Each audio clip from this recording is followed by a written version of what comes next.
la main très haut. Lève la main très haut. Plus haut. Plus haut. Je te montre. Comme ça. Et de sa belle voix. Il dira comme moi après.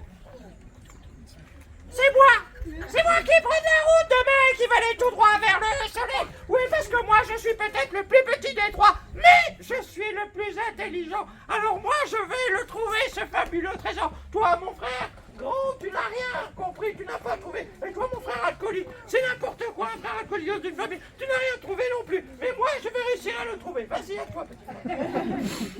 Moi, petit frère.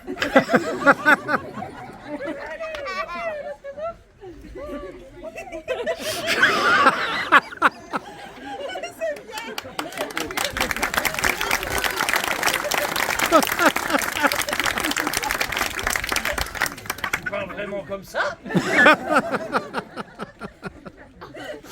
Et les deux autres frères se moquèrent de lui. Moquez-vous de lui. Ah ça vous plaît, hein. On n'a pas trouvé le rond-point.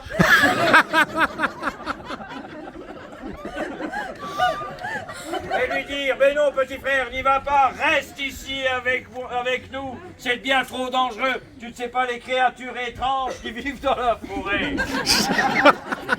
Là, le petit frère piqua sa crise et dit, si, je veux y aller aussi, je veux aller dans la forêt, je vais découvrir le trésor, moi je veux y aller. Vas-y, pique ta crise.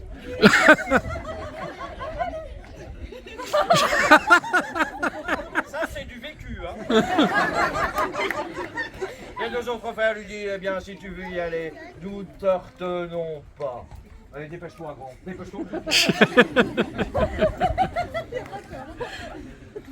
Nous ne te retenons pas. Et le lendemain, le petit frère prit une besace, mit du pain dans sa besace, prit sa gourde, mit du lait dans sa gourde. Et avant de partir, c'était la première fois qu'il quittait le nid familial, bien sûr. Mais les deux autres frères pensaient bien qu'ils n'allaient jamais plus le revoir de leur vivant. Et lui firent des adieux déchirants. Allez-y, faites vos adieux très très déchirants.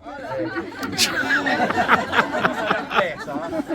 Et il prit la route. Bien, petit frère. Prends la route, traverse de nombreuses contrées. Dépêche-toi,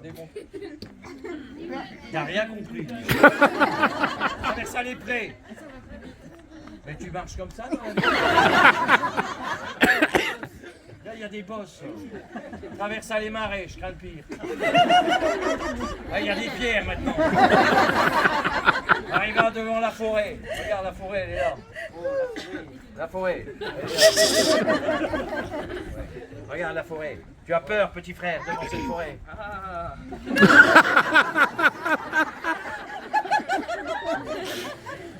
Fais-nous la peur, s'il te plaît.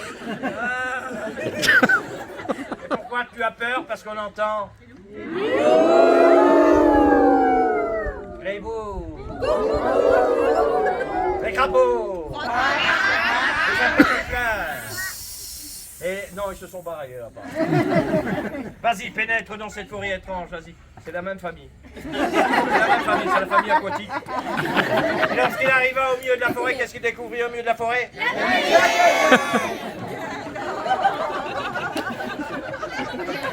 Tu t'améliores pas, toi. Hein. Ça en pire, hein. Ah oui. Attention, fais gaffe à la mal coiffé, trembloté. Lorsqu'elle vit le petit frère, tiens, regarde, il est là, petit frère. Elle s'avança vers le petit frère. Elle s'avança vers le petit frère.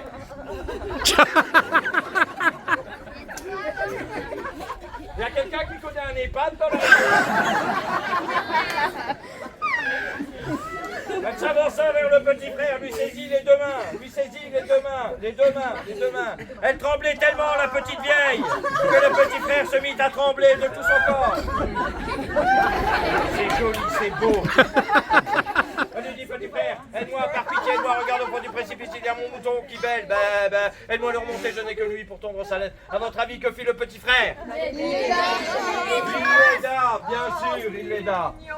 Allez-y, on a de tout dans cette forêt. Allez-y, allez-y. Oui, j'ai pas le temps. Allez-y.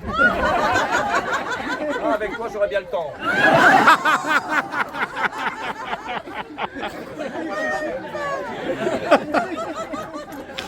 Bon, je reprends la vieille. Allez, hop. Et Lily, à votre avis, que fait le petit frère? Il est là, bien sûr, Lily, bien sûr. Mais tais-toi la vieille, tais-toi. Oui, bien sûr que je vais t'aider. Pour ce faire, le petit frère prit une liane. Prends une liane. Où est-ce qu'il est allé me la chercher, ça? Il accrochait une extrémité de la liane à un tronc d'arbre. Accroche l'extrémité de la liane à un tronc d'arbre. Et il descendit avec la liane au fond du précipice. Descend au fond du précipice avec la liane. Descend, descend, descend. C'est un escalier ou quoi? Il arrive, descend, descend. Il arrive en bas du précipice. Je retrouve le mouton qui plaît. Descend, c'est profond. Il faut plus que je te vois. C'est très profond. C'est très profond. Là, profond. Là. Voilà, il faut plus que je te vois. Voilà, là, comme ça, je te vois plus. Et retrouve le mouton qui bêlait. Il entoura le mouton avec l'autre extrémité de la liane. Fit un gros nœud. Ah oui, là, tu l'as. Il remonta sans le mouton, remonte sans le mouton, sans le mouton, vas-y remonte. Mais c'est pas toi le mouton la vieille. Une fois sur l'extrémité, sur le bord du précipice, il regarde, il tira sur la liane pour faire remonter le mouton qui bêlait.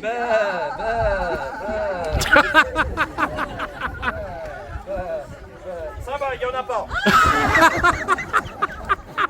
Le mouton était remonté, la petite vieille était heureuse de retrouver son mouton, se précipita sur le petit frère et l'embrassa, vas-y. Oui, oh. Il faut pas t'en promettre, toi. Hein. En fait, c'est la cougar des forêts. Le mouton, heureux de retrouver la petite vieille, les gens là.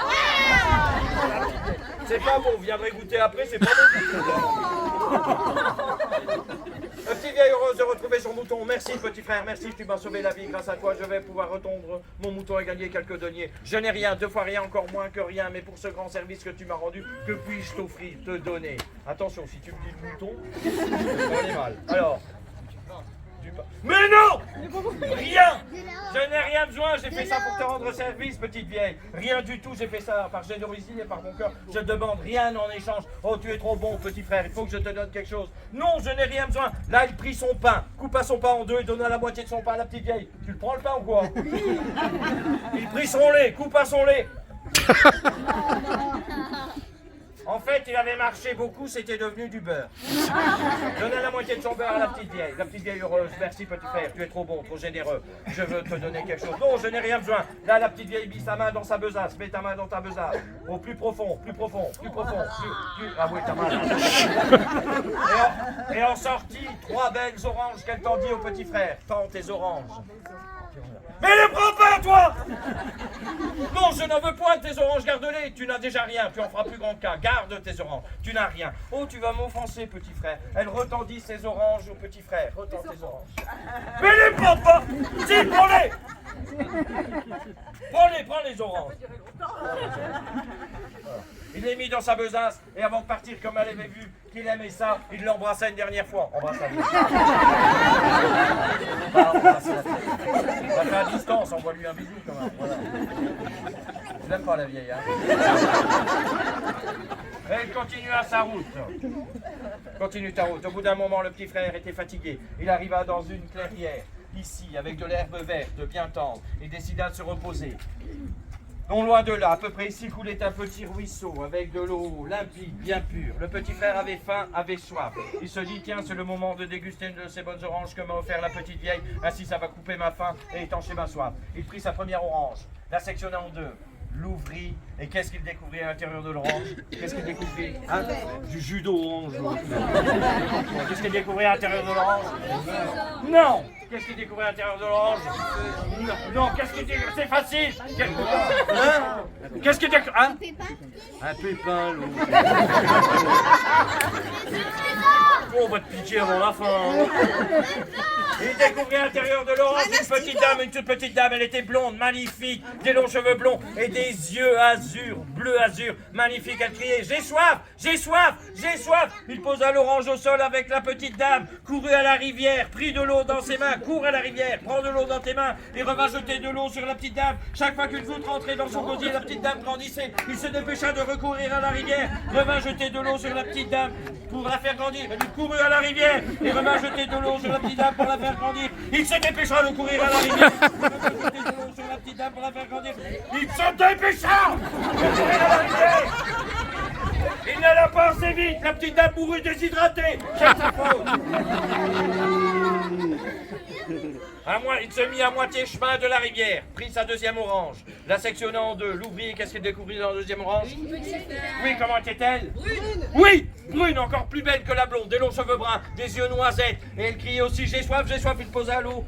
L'orange et la petite dame au sol, il jeta de l'eau sur la petite dame, prit de l'eau à la rivière. Chaque fois qu'il rentrait dans son gosier, elle grandissait, il se dépêcha, prit de l'eau, il se jetait sur la petite dame, mais de l'eau perlait à travers ses doigts, ça devenait de la gadoue, il glissa et tomba. Oui, là t'as écrasé la petite dame. Il se releva, la petite dame mourut encore une fois déshydratée, c'est de sa faute. Là, le petit frère se mit à réfléchir. Vas-y, réfléchis. Oui, mais réfléchis avant. Réfléchis. À la rivière direct. Toi, ça doit pas être brillant, les études. Hein. Mets un genou à terre. Regarda la petite dame, ne le regarde pas, toi. Regarde. Et dis, tu dis après moi. Que vous êtes belle. Que vous êtes belle. Non, mais un peu de sentiment, d'amour. Que vous êtes belle. Bon, allez. Fais un petit effort, je sais, c'est pas facile, il n'y avait que ça, mais quand même. Que vous êtes belle. Jamais je n'ai vu si belle dame. Mon cœur est tombé d'amour directement pour vous. Mon cœur est tombé d'amour directement pour vous. Ah oui, on sent bien là. Toi qui le réponds. Écoute-moi bien, petit frère. Écoute-moi bien, petit frère. Je suis fille de roi, Je suis fille de roi, donc princesse. donc princesse. Oui, elle ne te la pète pas non plus. Mais c'est une vilaine sorcière qui m'a enfermé à l'intérieur de cette maudite orange. Tu m'en as délivré, je t'en remercie. Maintenant, je vais te demander de me raccompagner auprès de mon père, le roi, et je suis sûr qu'il te récompensera. Il te donnera un fabuleux trésor. Mais on vit également sur le visage de la petite dame qui était devenue grande, enfin pas tant que ça, qu'elle n'était pas insensible au charme du petit frère. Montre-toi quand un garçon te plaît, comment ça se traduit sur ton visage. Vas-y. Quand un garçon te plaît,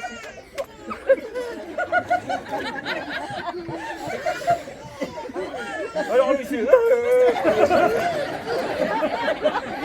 C'est très pour vous entendre, vous deux, hein.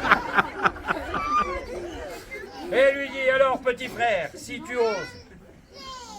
Mais avant ça, elle lui dit, je répète un peu, petit frère, sache que dès que je t'ai vu, tu m'as plu.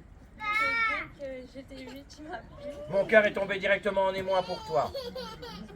Pourquoi? Mon cœur est tombé directement en émoi pour toi. Mon cœur est tombé Directement en émoi en émoi pour toi. pour toi. Toi, tu comprends pas tout ce que tu dis. On va le faire façon jeune. Hé, petit frère, je te kiffe grave.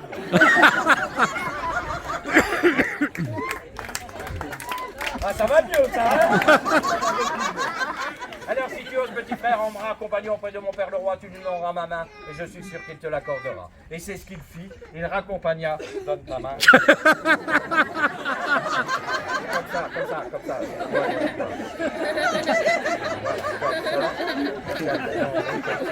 Vas-y, fais un effort. Tiens ta main.